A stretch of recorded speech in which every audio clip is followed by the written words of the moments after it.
আগামীকালের পরীক্ষা আশা করি দুর্দান্ত হবে।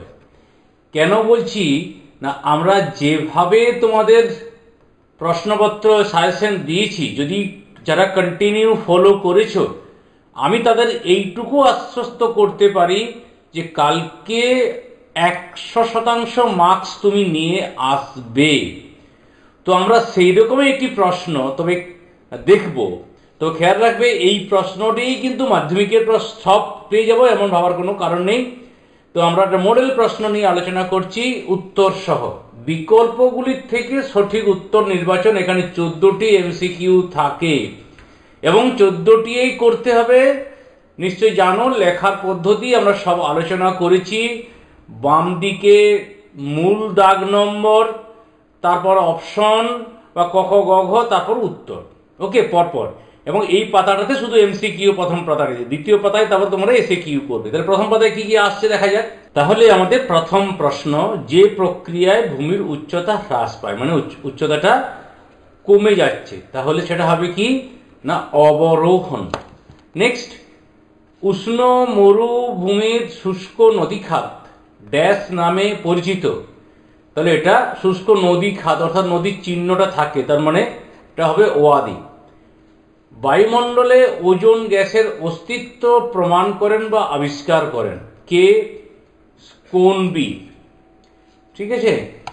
দিন ও রাতের তাপমাত্রার পার্থক্য সবচেয়ে বেশি দেখা যায় কোন জলবায়ু অঞ্চলে? না, এই 4টে অপশন আছে, তার মধ্যে উষ্ণ মরু জলবায়ু অঞ্চলে, এবং সব থেকে কম দেখা যায় এই 4টের মধ্যে নিরক্ষীয় জলবায়ু অঞ্চলে।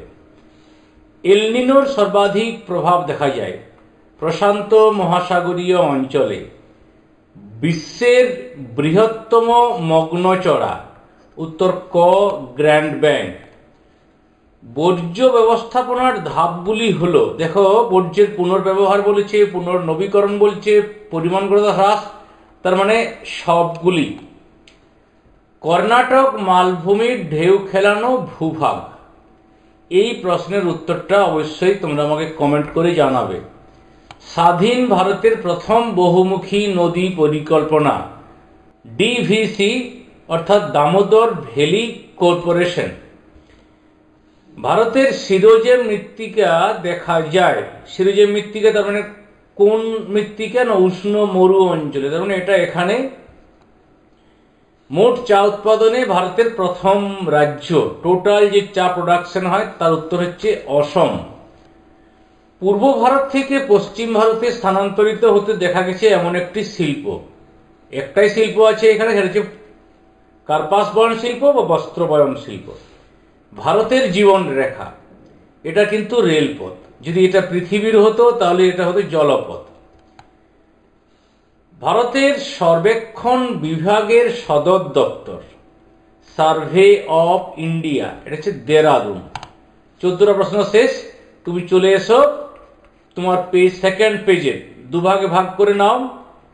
দুভাগে ভাগ করে নিতে এই কারণে বলছি যে 4টে এসএকিউর মধ্যে দ্বিতীয় পাতায় তুমি করবে 2টো এসএকিউ, প্রথমে শুদ্ধ অশুদ্ধ, তারপরে শূন্যস্থান পূরণ।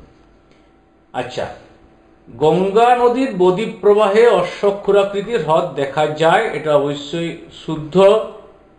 স্পেনের সিরক্কো বায়ু, স্পেনে লেভেজ নামে পরিচিত। এই বাতাসটা সিরক্কো বায়ু উৎপত্তি কোথায়, কোথায় কি নাম, সবগুলো দেখে রাখবে।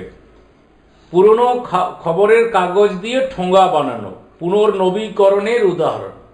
পুনর্নবীকরণ হচ্ছে কি, এটা পুনঃব্যবহার হচ্ছে, ঠিক আছে, তার মানে এটা অশুদ্ধ। ল্যাব্রাডার সমুদ্র স্রোতের রং নীল। ল্যাব্রাডার কি শীতল স্রোত, তারপরে অর্থাৎ শীতল, তার মানে তার রং হবে কি সবুজ, তার মানে এটাও অশুদ্ধ। নেক্সট, ভারতের সার্কের সদর দপ্তর দিল্লি, সার্কের সদর দপ্তর কিন্তু কাঠমান্ডু, তার মানে এটা অশুদ্ধ। মাজুলি ভারতের বৃহত্তম নদীদ্বীপ, শুদ্ধ। নদীদ্বীপ বলছে, বদ্বীপ বলেনি, খেয়াল রাখবে। ভারতের রিমোট সেন্সিং এজেন্সি উপগ্রহ চিত্র প্রস্তুত করে, এটা হচ্ছে শুদ্ধ। এরপর শূন্যস্থান পূরণ, অর্থাৎ পাতার আমার দ্বিতীয় অংশে আমি উত্তর লিখছি। শূন্যস্থান পূরণ। ছটি। শিলাময় মরুভূমি সাহারাতে কি নামে পরিচিত? হামাদা। এটা খেয়াল রাখবে, এখানে যে যে আর কথাগুলো আছে, রেগ আছে, আর্গ আছে, এগুলো একটু চেক করে নেবে। দুটি হিমবাহের মিলনস্থলে সঞ্চিত গ্রাবরেখা, তার মানে এটা হচ্ছে মধ্য গ্রাবরেখা। চরম আর্দ্রতার একক গ্রাম বাই ঘন সেমি। আটাকামা মরুভূমির সৃষ্টির অন্যতম কারণ ড্যাশ সমুদ্র স্রোত, অর্থাৎ এই ক্ষেত্রে উত্তর হচ্ছে না হামবোল্ট সমুদ্র স্রোত। স্ক্রেবার যন্ত্রের দ্বারা ড্যাশ দূষণ, এটা তুমি কমেন্টে জানাবে। সহজ প্রশ্ন, আশা করি পারবে। ড্যাশ শিল্পে অনুসারী শিল্প দেখা যায় পেট্রোরসায়ন। পেট্রোরসায়ন। কোন অঞ্চলের জনসংখ্যা, মোট জনসংখ্যা ও ক্ষেত্রফল বা ক্ষেত্রমানের অনুপাত হচ্ছে জনঘনত্ব। নিম্নদের বদ্বীপের আকৃতি ধনুকাকৃতি। সমচাপ রেখার সমান্তরালে প্রবাহিত বায়ু, উত্তর হচ্ছে জিওস্ট্রপিক বা জিওস্ট্রফিক বায়ু। সমুদ্রের জলের কত শতাংশ বহিঃস্রোত রূপে প্রবাহিত হয়? বহিঃস্রোত মানে 10%, উষ্ণ স্রোত আর কি। ধোঁয়াধার জলপ্রপাত কোন নদীর তীরে? নর্মদা। তোমাদের বলে রাখি, চ্যানেলে সাজেশন, এমসিকিউ, এসএকিউ সব দেওয়া হয়েছে, দেখে নেবে। একটি প্রশ্নের ভরসা কখনোই করবে না। মোট অরণ্যের পরিমাণে ভারতের কোন রাজ্য প্রথম? মধ্যপ্রদেশ। আর শতকরা পরিমাণে একটু বলবে আমার কত। পশ্চিমবঙ্গের ধানের ভান্ডার বলা হয় কোন জেলাকে? এখন এটার নাম হবে পূর্ব বর্ধমান। পার্বত্য ঢালে ভূমিক্ষয় রোধের একটি কৃষি পদ্ধতি, অনেকগুলো আছে। ধাপ চাষ, ফালি চাষ লিখবে। উপগ্রহ চিত্রের ক্ষুদ্রতম উপাদান হচ্ছে পিক্সেল।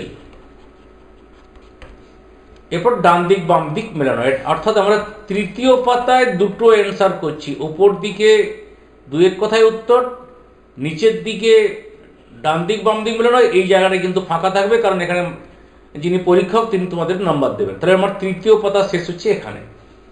রনের সাথে কে যাচ্ছে? গুজরাট। ভেম্বানার সাথে কে যাচ্ছে? কেরল। কফি গবেষণা কেন্দ্র কর্ণাটক।